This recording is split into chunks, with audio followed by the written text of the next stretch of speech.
shooter. You hope to feel it, and you want to feel it on this stage. Meet the Illinois Fighting Illini out of the Big Ten Conference. And this is not going to be a normal breakdown. This is going to be a rant. Illinois just finished off the season 21-12, losing to Maryland in the Big Ten quarterfinals. Why is this team 21-12? This is one of the most talented teams in the country. This team has 5 NBA players. Kasparas Jakučiūnas is a lottery pick. Kylan Boswell will be an NBA player. Will Riley will be an NBA player. Tomislav Ivicic will be an NBA player. Morez Johnson will be an NBA player. That's 5 NBA players. What other team in the country has 5 NBA players? I think Duke, and that's it. Well, the answer to why they're 21-12 is because they just launch threes. They chuck them. They chuck them from anywhere. They launch them. They don't care if they go in. They just want to shoot threes. It's so bad. It's terrible. It's so bad. Brad Underwood had a good booty ball team last year, and if you don't know what booty ball is, again, check out Hoop Vision 68. He did a whole breakdown of it. But last year's team could play booty ball. This is not a booty ball team. You can't play booty ball with this lineup. And it's just so painful just watching this team play iso ball for a terrible contested three. They drive. They always beat their man off the dribble. They have a point-blank layup, but they swing it and they just chuck them. They chuck threes. This team no longer believes in attacking the rim. They just drive and kick it out and swing and then step back three. Contested three off a screen. I can't watch it.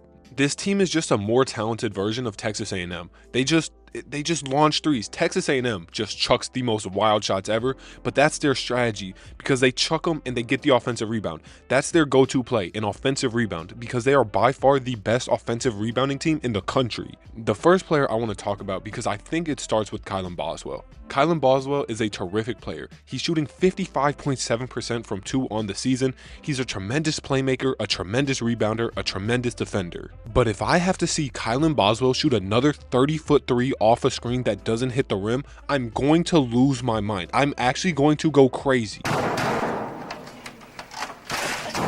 Last year, he was a 38% three-point shooter, which is very good. This year, he's a 22% three-point shooter. Why? The shot selection is so bad. It's putrid. Words can't describe it. I can't describe it. Now, the next player I'm going to talk about is Will Riley. Will Riley is a stud. He's a bucket, top 20 pick, first round pick, somewhere in that range. But watching him drives me crazy sometimes. He hates challenging bigs at the rim. He avoids so much physicality. He kicks the ball out way too much. He does not like dunking the ball.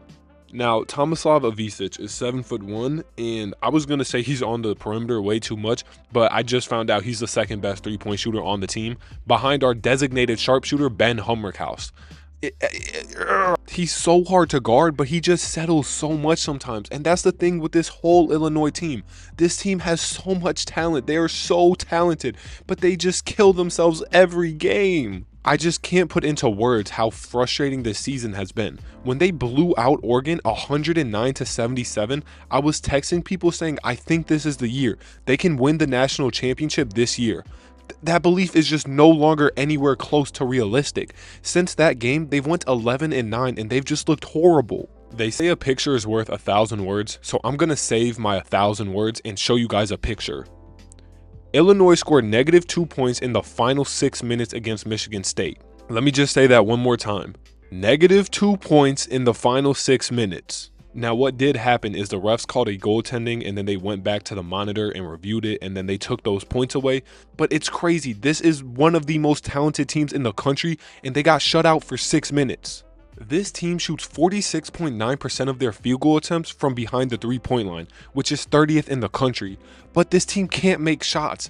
They shoot 31.1% from 3, which is 316th in the country. And these stats don't do it justice. The shot selection is terrible. It's so bad. And I know I called Illinois a more talented version of Texas A&M, but there's one thing that Texas A&M actually cares about that Illinois could care less about, and it's having a suffocating defense. Illinois could just really care less about forcing turnovers. They force turnovers on 12.7% of possessions, which ranks 360th in the country. That's the 4th worst in the country. This team does not force any turnovers because they really don't have any point of attack defenders outside of Kylan Boswell. The reason I'm so frustrated is because not only is the talent there, the height is there. This is the 14th tallest team in the country. I saw a tweet on Twitter saying Illinois has the highest ceiling out of any team from the Big Ten. Do I agree with that? No. Could I see the argument for it?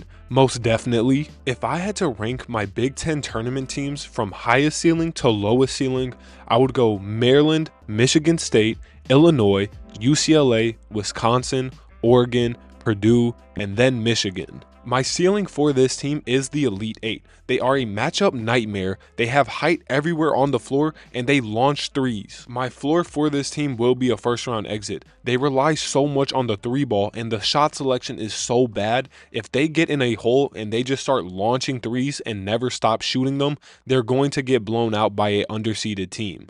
That's really all I have for this team. If I keep talking about this team anymore, a vein in my forehead will pop from all the anger.